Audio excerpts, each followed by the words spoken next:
नमस्कार, मैं हूं Amod Srivastava. Amazing thought, amazing message, amazing information की दिशा में आज एक कदम और आगे। आज के इस जानकारी का विषय है कि 4 नारियों ने खुद लांछन झेलकर भी श्री राम को बना दिया पूजनीय। आपको ये मेरा वीडियो अच्छा लगे तो लाइक करें, शेयर करें और लाल बटन दबाकर सब्सक्राइब अवश्य करें। साथ ही बेल आइकन दबाना बिल्कुल ना भूलें। इन 4 नारियों ने खुद पर लांछन झेलकर भी श्री राम को बना दिया पूजनीय। अपवाद को छोड़ दें तो प्रत्येक सफल पुरुष के पीछे नारी का योगदान और बलिदान छिपा होता है।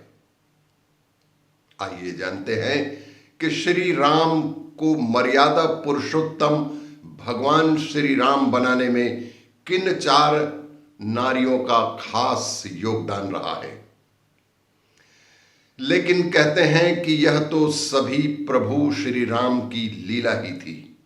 फिर भी यही कहते हैं कि यह तो प्रभु श्री राम की लीला ही थी, होई है सोई जो राम रचि राखा। पहले नंबर पे है मंथरा। महाराजा दशरथ ने जब चैत्र मास में अपने ज्येष्ठ पुत्र राम के राज्याभिषेक की बात की तो उसी समय देव प्रेरित कुबड़ी मंथरा ने आकर कैकेयी को यह समाचार सुनाया। यह सुनकर कैकेयी आनंद में डूब गई और इस समाचार के एवज में मंथरा को एक गहना भी भेंट किया। मंथरा ने वह गहना फेंक कर कैकेयी को बहुत कुछ उल्टा सीधा समझाया, उनके दिमाग में उल्टी सीधी बातें भर दी। लेकिन कैकेयी मंथरा की बात नहीं मानकर कहती रही कि यह तो रघुकुल की रीत है कि ज्येष्ठ पुत्र ही राज्य संभालता है और मैं कैसे अपने पुत्र के बारे में सोचूं। राम तो सभी के प्रिय हैं। तभी मंथरा के बहकाने पर कैकेयी को अपने 2 वरदानों की याद आई और कैकेयी के मन में कपट समा गया। मंथरा तो कैकेयी की दासी थी। लोमश ऋषि के अनुसार मंथरा पूर्व जन्म में प्रहलाद के पुत्र विरोचन की कन्या थी। दूसरे नंबर पे है कैकेयी। कैकेयी नरेश अश्वपति सम्राट की पुत्री। कैकेयी राजा दशरथ की तीसरे नंबर की पत्नी थी। बहुत ही सुंदर होने के साथ ही वीरांगना भी थी।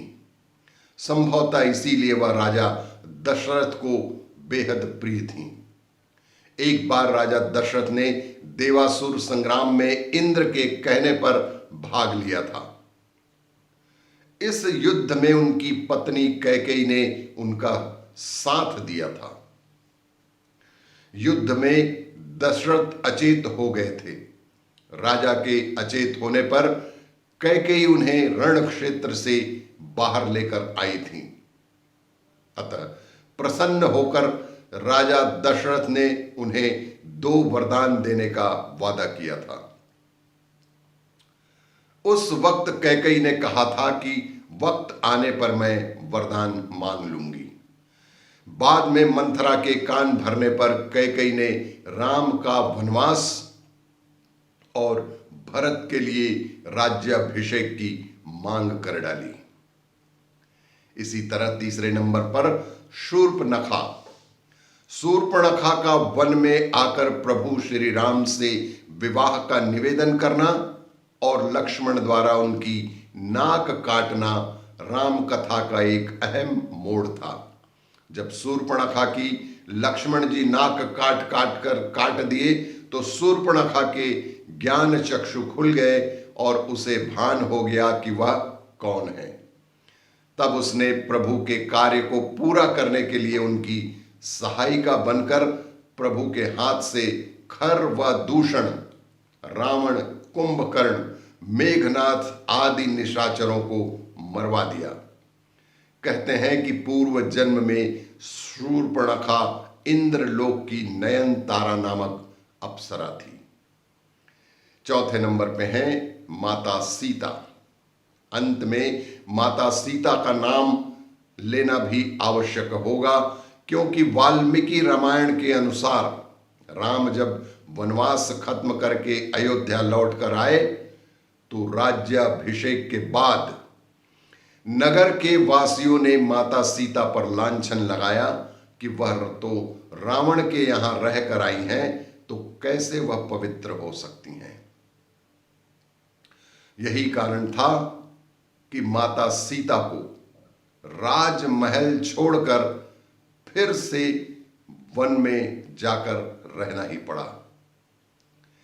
एक जगह राजा राजसभा में वाल्मीकि बोले कि श्री राम, मैं तुम्हें विश्वास दिलाता हूं कि तुम ही इस दुनिया के सर्वोत्तम इंसान के रूप में जाने जाओगे। और तभी से भगवान श्री राम मर्यादा पुरुषोत्तम श्री राम के रूप से जाने जाने लगे। और भी इसी तरह की जानकारियों के लिए देखते रहिए मेरा वीडियो। लाइक करें, शेयर करें और सब्सक्राइब अवश्य करें। धन्यवाद।